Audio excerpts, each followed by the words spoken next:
How's it going, guys? This is Zach with Cardinal Gaming and Repair. Today we have a Xbox One S with a very obviously damaged HDMI port. What we are going to do today is replace that port, and I'm going to show you the steps that I take to do a quick and successful repair. Let's go ahead and get started. For this repair, you're going to need two different bits.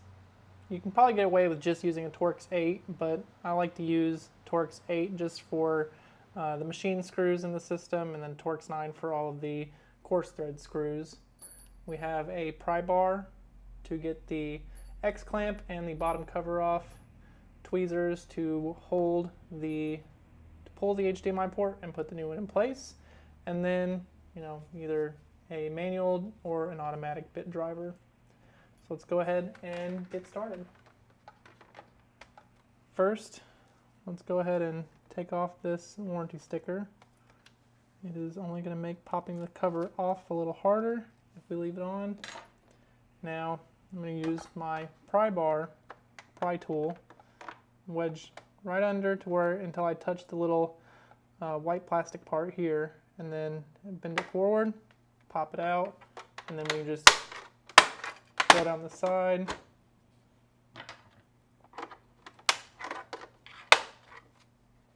On each side.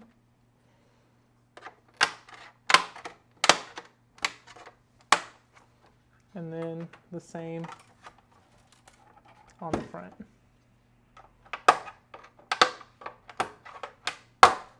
Until it pops off. And there we go. That's some nice red paper. Now, we have three different types of screws in this system. You have the first screw we're going to look at, which is the heatsink clamp screw. And it's a machine screw that's also used to hold on some of the boards that attach to the main board on the front and the side panel. And we'll get to that point. But these are black machine screws. They're not coarse thread like the screws that I'm going to show you. And we're going to have a total of 4, 5, 6, 7, 8, 9, 10, 11 of those screws between the front panel, side panel, and the 4 that are here. Next, we have these short coarse thread screws.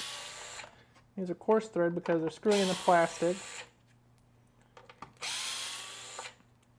Now, a good way to remember where everything goes when you're taking this stuff apart is to just look at the screw hole. If you see like these, where you can see a fine thread pitch, those are machine screws, the black machine screws.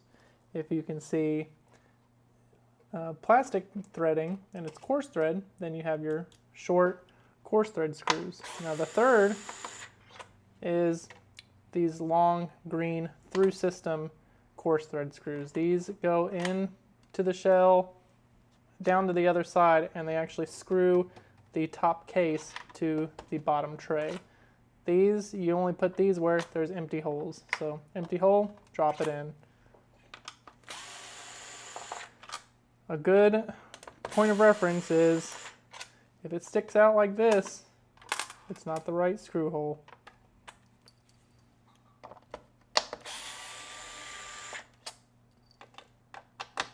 They also label these F1, F2, F4, F3, F5, and you can look at it that way too and remember. So all of your F points are long, all of your A points are machine screws, and all of your C points and B points are shorter coarse thread screws. So now that we have everything taken apart on the bottom tray, kind of wing it out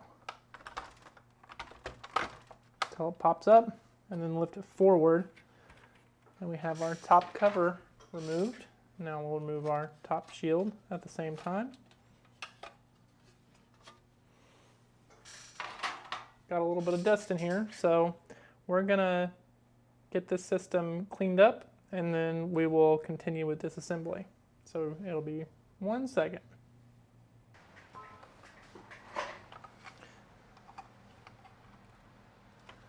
All right, now we have the system pretty well cleaned out. It's not perfect, but it's definitely a lot better than it was. We're going to go ahead and remove the 4 machine screws holding the front panel in place.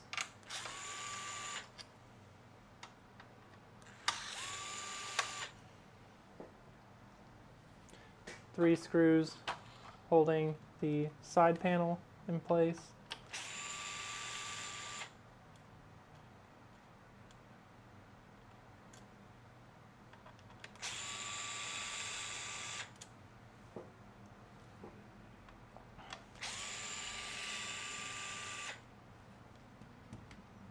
Remove the side panel, remove the front panel.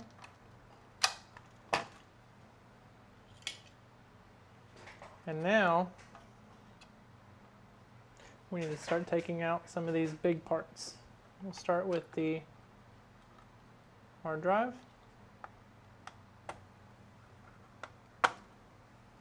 That out of the way. Next we'll do the power supply.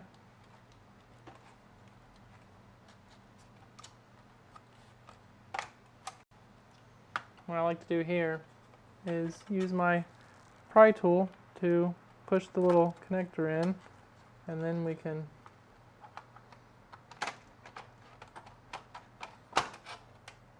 lift it up and out of place. Disk drive, connect at the board and just leave the connectors in the disk drive. And then finally we have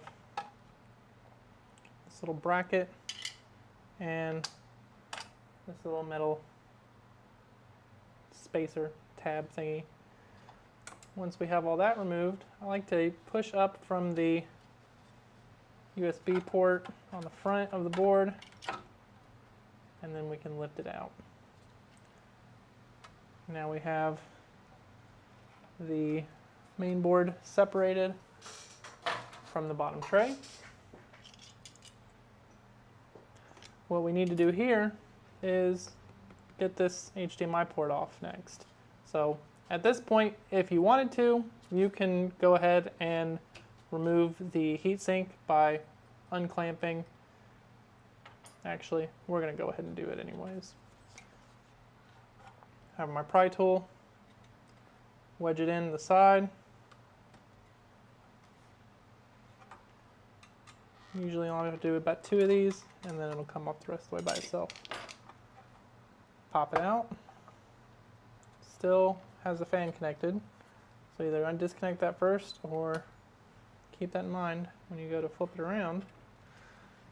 Now we have disassembled to the bare board, and we're going to start the process of replacing this port.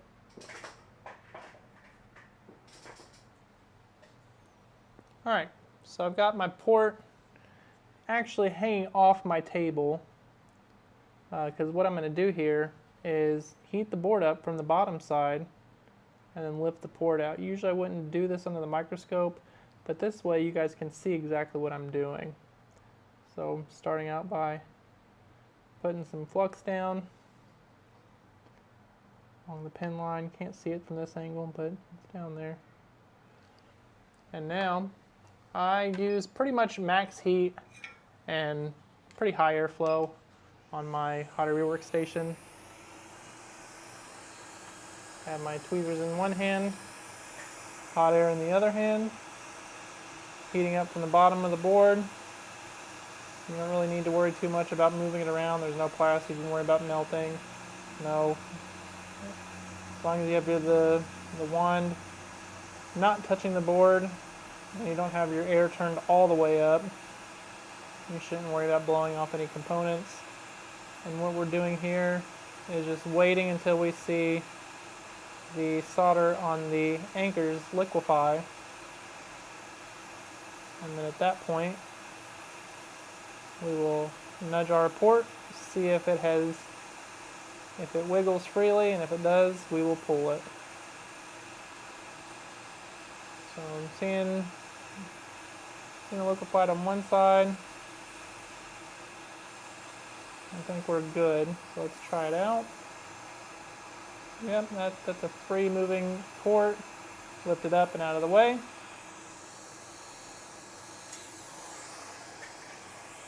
Now we're going to do a little bit of prep work just to make the process of putting the new port on a lot easier. Start with some more flux.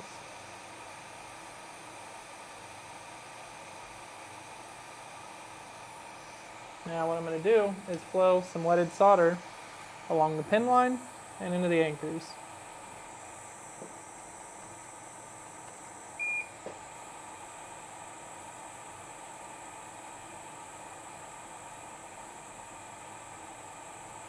Don't need to worry too much about bridging. You can clear it right back up with your iron on another pass through. When in doubt, add more flux. So those pads have been tinned pretty well, and we're going to do the same with the anchors. Just end up with nice round bulbs.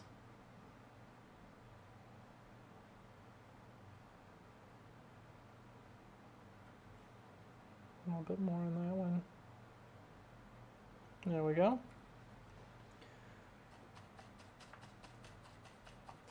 So at this point, we're going to do a little bit of cleanup. Put down some fresh flux. Grab our new port.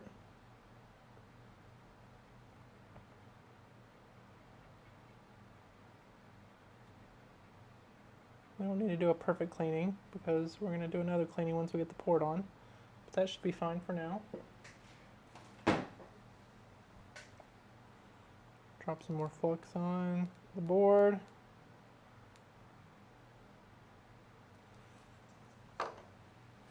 Grab us a new port.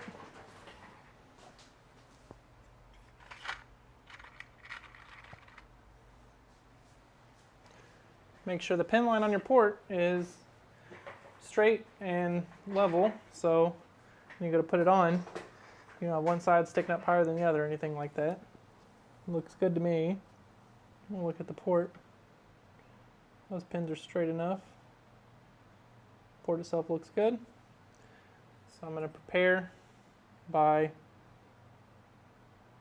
holding my port with my tweezers, just so once we see the solder liquefy again, we can drop it in place. So again, heating the board up from the bottom.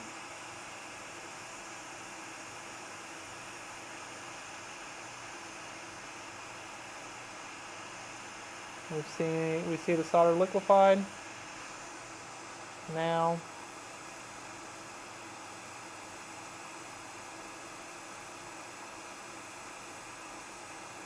I want to make sure we got it dropped in all the way.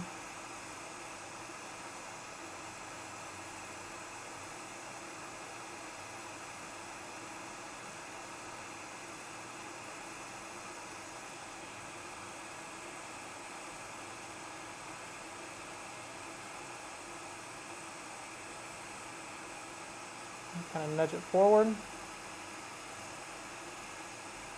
And then before you remove the heat, push it down firmly. Then remove heat. And leave it like that until our solder cools. Alright, now, this wasn't the best direction to look at, but because of the orientation of this board, we can't see the pin line. So now, I'm going to move my scope so we can reorient this and take a good look at the pin line.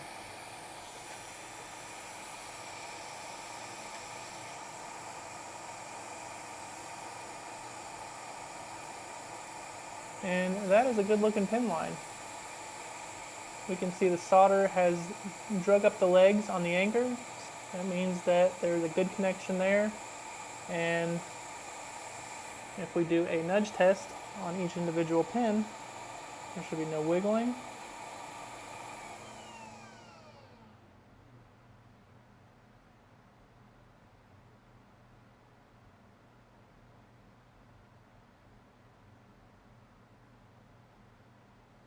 meaning that this port has been properly attached and should be perfectly good to go.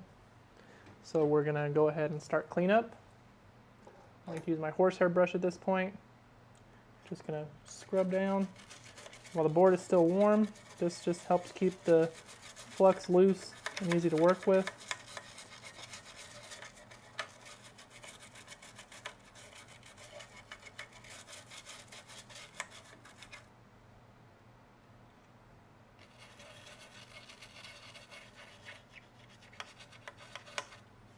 Same with the bottom side. Gives us a chance to look at our anchor holes. They look good. Need a little more alcohol.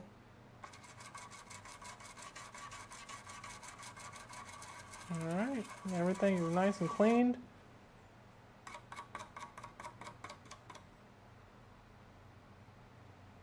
We are good to start reassembly. So the first thing that we need to do is prepare the board for the heatsink to be reattached. We're going to do that by cleaning off the old thermal paste. You don't need to be perfect with this. You don't need to worry about the components that surround the die. Just get around the die and on top of the die until you have a mirror finish.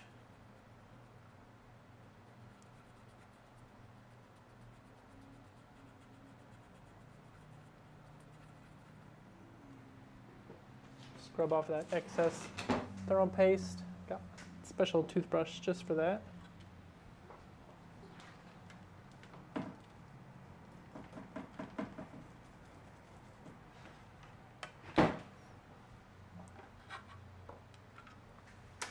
Alright, we'll give it one more wipe down,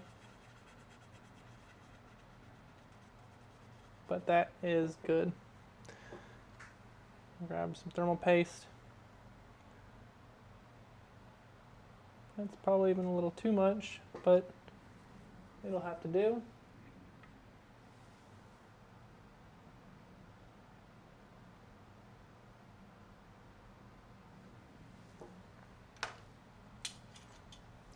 And now we need to, with the heatsink, get rid of that excess thermal paste the same way. I use a plastic scraper to do this. I'll just scrape this into the trash.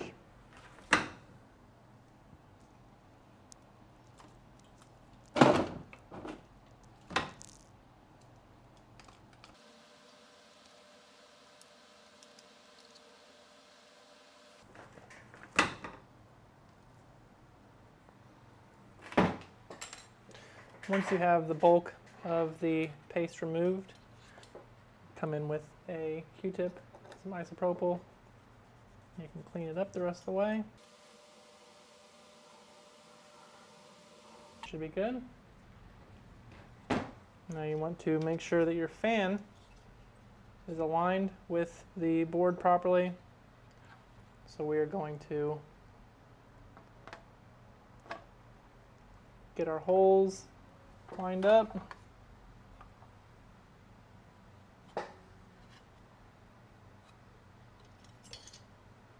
X-clamp.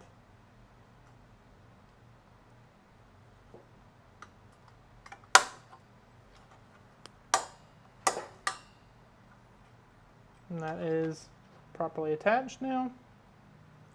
Go ahead and get our fan plugged back in. And now we can continue with reassembly. So we're going to drop our main board back in the tray. You want to make sure right here that the board has set all the way in so you can attach your panels. This will be laying on the shield. We've got that in place. This is also a good opportunity to test if you wanted to test before doing a complete reassembly to make sure you did your job correctly. All you would need to do is plug in your power supply and your hard drive and plug it up to your TV at that point and see if it works. We're going to go ahead and do a full reassembly because I'm confident that we're not going to have any issues with this. Our plastic bracket. There's only one way that this can go in. These little holes, or these little extensions go into the board and hold it in place. You want to make sure those are bottom down facing. And then we have our front and side panel.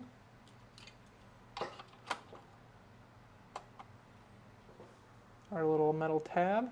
Kind of push the metal back together so that it snaps on when you go to reattach it. And then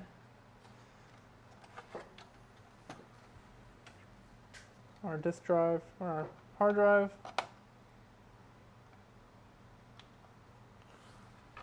And our disk drive.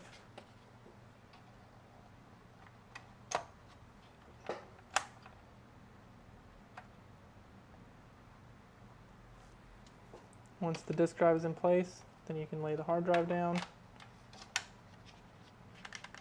Everything should be, all these screw holes need to be set on the board so that when you go to put the metal tray on, everything sits in place. But before we do that, we're going to screw down our front and side panels.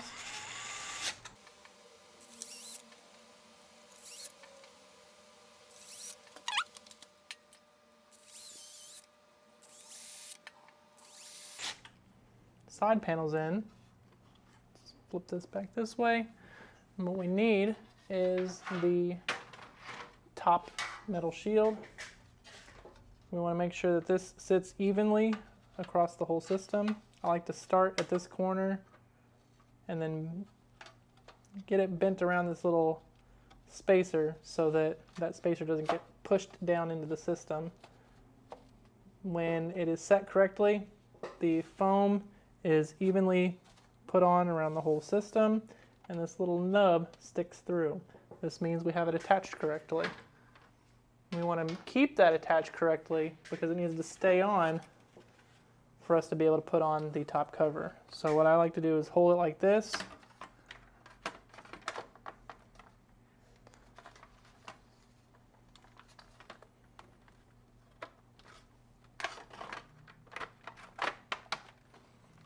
And then put it on through make sure that the front of the system touches, or the front of the top cover touches the disk drive and the rest of the front panel, and then you can drop it the rest of the way on.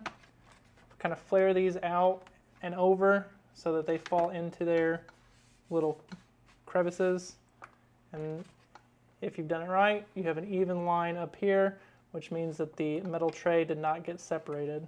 So this is the way it needs to be. I'm going to move to, well, I would move to Torx 9, but we're going to get our machine screws in first with Torx 8. And you can use Torx 9 for these, but I feel like Torx 8 slots a lot better than Torx 9 does for these machine screws, and Torx 9 slots perfectly for the coarse thread screws for both the short ones and the through system ones. Swap out to Torx 9. You can get away with either or, but using both of them kind of makes it a little easier. So F1, F2, F3, F4, F5, well, F6 and F5. Get these in.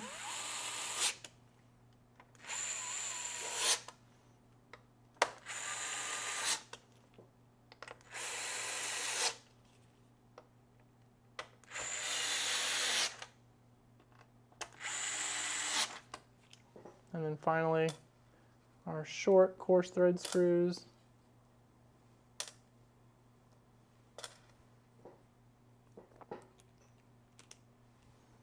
B1.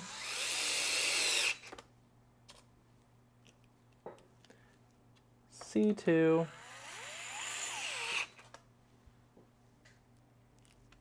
C6, I believe.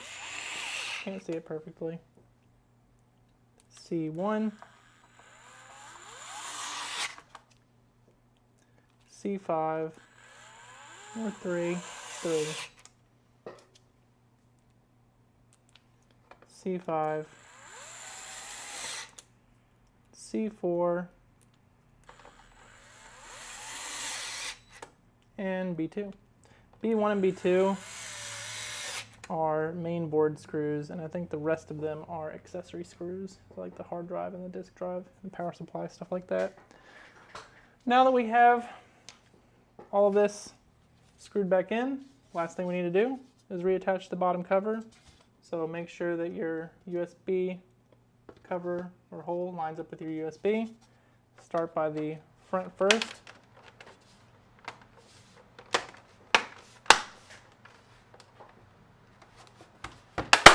There we go. You want it even on all 4 sides. And everything looks good. So now we can test this thing working.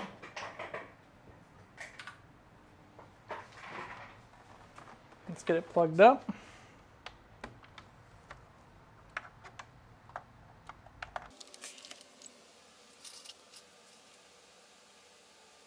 Audio and video, just like we need. So at this point, we can call this repair a success. If you guys have any questions or suggestions about the process that I used, or in regards to anything else, other content you'd like to see, anything like that, feel free to let me know. Otherwise, this has been Zach with Cardinal Gaming and Repair. I hope you guys enjoyed the video, and I look forward to seeing you in the next one. Thank you very much. Have a good one.